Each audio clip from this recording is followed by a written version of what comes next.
So முக்கியமாக இந்த குழந்தை இல்லா தம்பதியினருக்கு வந்து பார்த்திங்கன்னா என்ன காரணத்தினால அவங்களுக்கு ஒரு குழந்தை நிற்கலை அப்படின்றதுல எப்பொழுதுமே வந்து ஒரு குழப்ப நிலை இருந்துக்கிட்டே இருக்கும். விந்து குறைபாடுகள் இருக்கலாம், இல்லை விந்து முந்துதல், விரப்புத்தன்மை குறைபாடு, அந்த மாதிரி பலதரப்பட்ட பிரச்சனைகளாக இருக்கலாம். ஒரு ஆண்னால எந்தெந்த பிரச்சனையினால ஒரு குழந்தை நிற்காமல் இருக்குது அப்படின்றத நம்ம முக்கியமாக பார்த்தோம்னா, தாம்பத்தியம் மேற்கொள்றதுலேயே வந்து பார்த்திங்கன்னா சில ஆண்களுக்கு வந்து விரப்புத்தன்மை கோளாறு. ஸோ இந்த விரப்புத்தன்மை கோளாறை வந்து எரெக்டைல் டிஸ்ஃபங்க்ஷன் சொல்லுவோம். ஸோ இது எதனால் ஏற்படுது அப்படின்னு பார்த்தீங்கன்னா, பெண் வந்து இயற்கையாக கருதரிக்கணும் அப்படின்னா அவங்க கணவர்கிட்டக்க வந்து ஒரு 15 மில்லியனாவது வந்து உயிரணுக்கள் காணப்படணும். அதில் ஒரு 40% நல்ல துடிப்போடு இருக்கணும். அண்ட் 4% வடிவத்தில் வந்து நார்மலாக இருக்கக்கூடிய உயிரணுக்கள் இருந்தால் அவங்களுக்கு வந்து இயற்கை தாம்பத்தியமாக வந்து கருணிக்கக்கூடிய தக்க வைக்கக்கூடிய தன்மை அதிகமாக இருக்குது அப்படின்னு சொல்லலாம். சிலருக்கு பிறவி கோளாறாக இருக்கலாம், அதாவது ஜெனட்டிக் ரீசன்ஸ்னால அவங்களுக்கு விந்து குறைபாடுகள் இருக்கலாம். இது தவிர மற்ற காரணங்கள் என்னென்னு பார்த்தீங்கன்னா ஸ்ட்ரெஸ். ஸோ நம்மளுக்கு நாள்பட ஒரு நாள்லையும் நம்ம மேற்கொள்ளக்கூடிய வேலைகள், மற்ற கஷ்டங்கள், நம்ம தூக்க நிலை வந்து டிஸ்டர்ப் ஆகிறது, நம்ம எடுக்கக்கூடிய உணவுப் பொருட்கள், இது எல்லாமே வந்து பார்த்திங்கன்னா உயிரணுக்களுடைய உற்பத்தியை வந்து நமக்கு பாதிக்கும். ஐபிசி தமிழ் நேயர்களுக்கு வணக்கம். ஸோ முக்கியமாக இந்த குழந்தை இல்லா தம்பதியினருக்கு வந்து பார்த்திங்கன்னா என்ன காரணத்தினால அவங்களுக்கு ஒரு குழந்தை நிற்கலை அப்படின்றதுல எப்பொழுதுமே வந்து ஒரு குழப்ப நிலை இருந்துக்கிட்டே இருக்கும். ஸோ சிலருக்கு வந்து பார்த்திங்கன்னா பெண்கள் சார்ந்த பிரச்சனைகளால் மட்டுமே வந்து குழந்தை நிற்காமல் இருக்குது. கர்ப்பப்பையில் வந்து கட்டிகள் இருக்கலாம், இல்லை கருமுட்டை பையில் வந்து நீர்க்கட்டி பிரச்சனைகள் இருக்கலாம், இல்லை கருக்குழாய் அடைப்பாக இருக்கலாம்.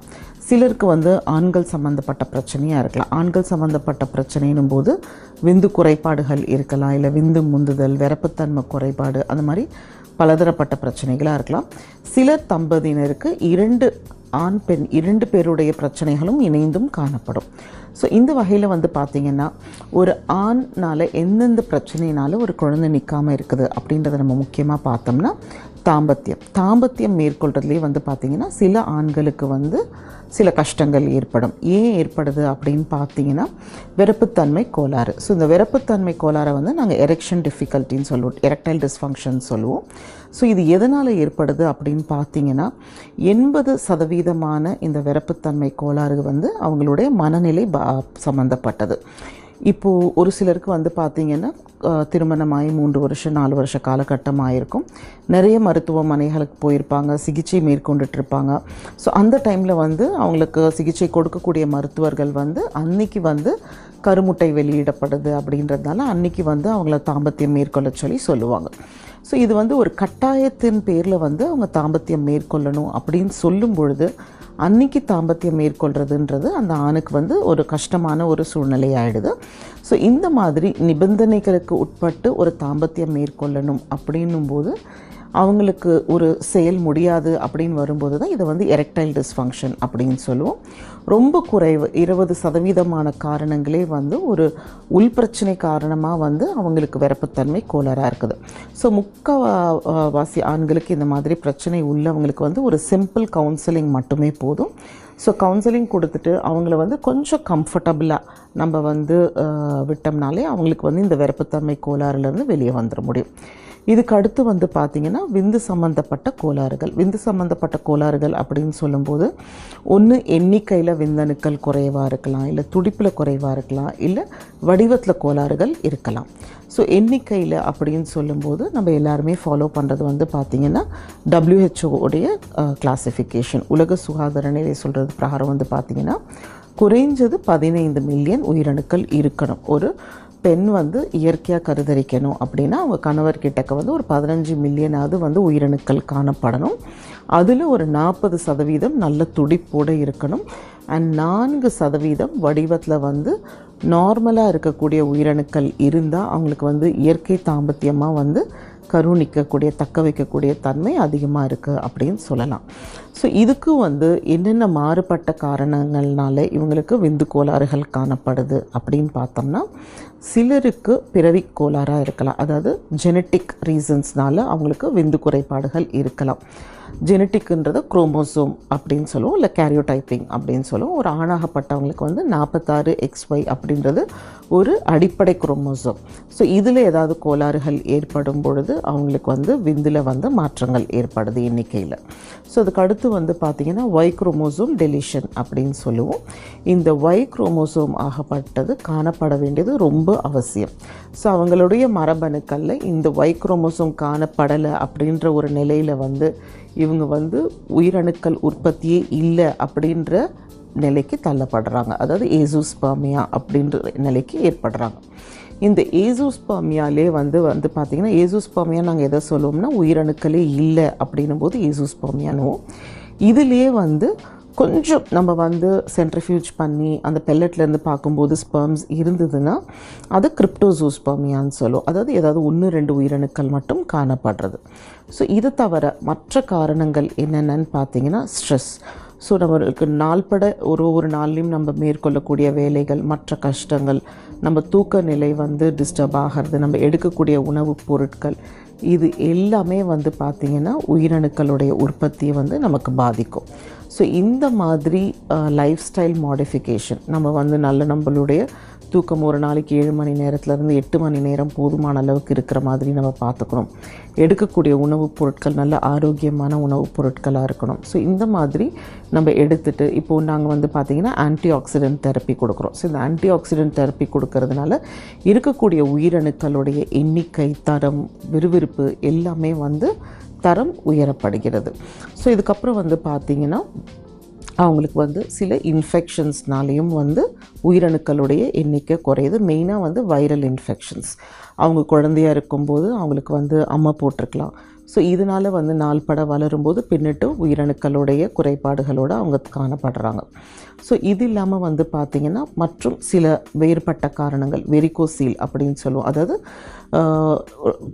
விரப்பைக்கு போகக்கூடிய நல்ல ரத்தம் வந்து குறைந்து அதிலிருந்து வரக்கூடிய அசுத்த ரத்தம் அதிகமாக வந்து போகிறதுனால விரப்பையில் வந்து இருக்கக்கூடிய உயிரணுக்கள் அழிவு நிறையா ஏற்பட்டு உற்பத்தியும் நாள்பட குறைய ஆரம்பிக்குது. ஸோ ஒரு உயிரணுக்களுடைய பிரச்சனையோட ஒரு ஆண்மகன் வரும்பொழுது நாங்கள் மெயினாக என்ன பண்ணுறோம் அப்படின்னு பார்த்தீங்கன்னா 3 முறையாவது அவங்களுக்கு உயிரணுக்களை வந்து பரிசோதித்து பார்க்குறோம். ஏன்னா ஒரு முறை பரிசோதிக்கிறத வச்சு இவங்களுடைய எண்ணிக்கையோ துடிப்பையோ நம்ம வந்து வடிவத்தையோ ஒரு முடிவுக்கு வர முடியாது. குறைந்தது 3 முறையாவது நம்ம பரிசோதித்து பார்க்கணும். 3 முறை பரிசோதித்த பிறகு நம்ம வந்து என்ன பிரச்சனை இருக்குதுன்றதை வச்சு முதல்ல வந்து இவங்களுக்கு adjuvant therapy, anti accident therapy கொடுக்கலாம். ஆன்டி ஆக்சிடென்ட் தெரப்பிலே 1 மாதம் 2 மாதம் கழித்து நம்ம விந்தணுக்களை மறுபடியும் பரிசோதித்து பார்க்கும்போது அதில் நல்ல முன்னேற்றம் காணப்படும். சிலருக்கு வந்து பார்த்திங்கன்னா இது கூடவே சில ஹார்மோன் பிரச்சனைகளும் இருக்கும். ஹார்மோன் பிரச்சனை இருக்கவங்களுக்கு வந்து நம்ம மாத்திரைகளோடு சேர்த்து ஊசிகளும் கொடுத்தா கண்டிப்பாக அதில் நல்ல மாற்றங்கள் ஏற்பட்டு உயிரணுக்களுடைய துடிப்பு எல்லாமே வந்து அதிகரிக்கிறதுக்கு வாய்ப்புகள் நிறையா இருக்கும். ஸோ இந்த மாதிரி குறைவான எண்ணிக்கையோட துடிப்போட காணப்படுறவங்களுக்கு வந்து பார்த்திங்கன்னா நம்ம இன்னும் அவங்களுடைய வெற்றி வாய்ப்புகளை அதிகரித்து ஒரு நல்ல ஆரோக்கியமான குழந்தையை வந்து தக்க வைக்கிறதுக்கு ஒன்று IUI, இன்ட்ராயூட்ரைன் இன்செமினேஷன் அப்படின்னு சொல்லக்கூடிய சிகிச்சையை வந்து மேற்கொள்ளலாம். இந்த IUIயில் என்ன பண்ணுவோன்னா கணவருடைய விந்தணுக்களை சுத்தப்படுத்தி கர்ப்பப்பையில் கருமுட்டை விடுபடுற நேரத்துக்கிட்டக்க செலுத்தி அது மூலிமா கரு உருவாக்க வைப்போம். ரொம்ப குறைவாக இருக்கக்கூடிய உயிரணுக்கள், ஒரு சிலருக்கு பார்த்திங்கன்னா 1-2 உயிரணுக்கள் மட்டுமே இருக்கும். ஸோ அந்த மாதிரி ரொம்ப குறைவாக இருக்கவங்களுக்கு வந்து சோதனை குழாய் சிகிச்சை மூலிமா ஒரு கருமுட்டைக்குள்ளாரையும் ஒரு விந்தணுக்களை செலுத்தி கருவை உருவாக்கி அது மூலிமா அவங்கள வந்து கர்ப்பமடைய வைக்க முடியும். ஸோ இதுக்கு வந்து இன்னும் அட்வான்ஸ்டு மெத்தட்ஸ் வந்து என்னென்னா நல்ல உயிரணுக்களை தேர்ந்தெடுக்கிறதுக்கு செல் சார்ட்டர் அப்படின்ற மெத்தடை நம்ம போகலாம். இல்லைனா வந்து இன்னும் IMSI அப்படின்னு சொல்லக்கூடிய மெத்தட்லேயும் வந்து நம்ம வந்து நல்ல ஸ்பெர்ம்ஸை செலக்ட் பண்ணி சோதனை குழாய் சிகிச்சையில் வந்து நம்ம மேற்கொள்ள வைக்கலாம். ஸோ இந்த மாதிரி நல்ல சிகிச்சைகள் வந்து நம்ம மேற்கொண்டோம்னா ரொம்ப குறைவான உயிரணுக்கள் கொண்டவங்களுக்கு கூட நம்ம வந்து நல்ல ஆரோக்கியமான ஒரு குழந்தையை வந்து தக்க வைக்க முடியும். ஸோ இதே மாதிரி பார்த்தோம்னா சிலருக்கு வந்து ஒரு டெஸ்டிகுலர் கேன்சர் இல்லை ப்ராஸ்டேட் கேன்சர் அந்த மாதிரி ஒரு ஆரம்ப நிலையில் புற்றுநோய் காணப்படலாம். ஸோ அந்த மாதிரி இருக்கவங்க எல்லாருமே வந்து என்ன அட்வைஸ் பண்ணுவோம்னா அவங்க வந்து இந்த கேன்சர் ட்ரீட்மெண்ட்ஸ் ஆரம்பிக்கிறதுக்கு முன்னாடி அவங்களுடைய உயிரணுக்களை வந்து எங்கள் கிட்டக்க வந்து சேகரித்து வச்சுக்கலாம். சேகரித்து வச்ச உயிரணுக்களை கொண்டு அவங்க கேன்சர் ட்ரீட்மெண்ட் எடுத்து முடித்த பிறகு ஒரு குழந்தை பேர் பெறலாம். ஸோ இப்போ இருக்கக்கூடிய காலகட்டத்தில் வந்து இருக்கக்கூடிய இந்த பொல்யூஷன்ஸ்னாலேயும் அவங்களுடைய வேலைகளில் இருக்கக்கூடிய நிறைய ஸ்ட்ரெஸ் ஆன்சைட்டினால் ஒரு 10 வருடத்திற்கு முன்னாடி காணப்பட்ட உயிரணுக்கள் எண்ணிக்கை வந்து இப்போது நாங்கள் வந்து எங்களுடைய டே டு டே ப்ராக்டிஸில் பார்க்குறது இல்லை. ஒரு 10 வருடத்துக்கு முன்னால் பார்த்தோம்னா நார்மலாக நிறைய ஆண்களுக்கு வந்து 40 மில்லியன் 60 மில்லியன் ஸ்பெர்ம்ஸ் எல்லாம் பார்க்குறது ஒரு பெரிய அபூர்வமாக இருக்காது. ஆனால் இப்போது வந்து ஒரு நல்ல ஒரு உயிரணுக்கள் எண்ணிக்கையோட ஒரு ஆணோட ரிப்போர்ட்டை பார்க்குறதே வந்து பார்த்திங்கன்னா ரொம்ப அபூர்வமாக இருக்குது. ரொம்ப ஒரு இளமையான ஒரு ஆண்மகனாக இருந்தால் கூட ஒரு 28-30 வயசு உள்ளவங்களுக்கு கூட வந்து பார்த்திங்கன்னா கவுண்டிங் ரொம்ப குறைவாக தான் நாங்கள் பார்த்துட்ருக்குறோம். ஸோ கண்டிப்பாக இதை பற்றின விழிப்புணர்வு நிறைய தேவை. ஆணாகட்டும் பெண்ணாகட்டும் அவங்க எடுக்கக்கூடிய உணவுப் பொருளாகட்டும் இல்லை அவங்க வந்து யூஸ் பண்ணக்கூடிய எலக்ட்ரானிக் கேட்ஜெட்ஸ் இந்த செல்ஃபோன்ஸு லேப்டாப்ஸு இது எல்லாத்துலேயுமே வந்து கவனம் இருக்கணும். இந்த கவனம் நாள்பட இருந்தால் தான் கண்டிப்பாக வந்து குழந்தை பேர் பெற முடியும். இல்லைன்னா இந்த குழந்தை இல்லா பிரச்சனை வந்து இப்போ உலக அளவில் 15% இருக்கக்கூடியது இன்னும் சில வருடங்களில் 20-25% அதிகரிக்கிறதுக்கு நிறையா வாய்ப்பு இருக்குது.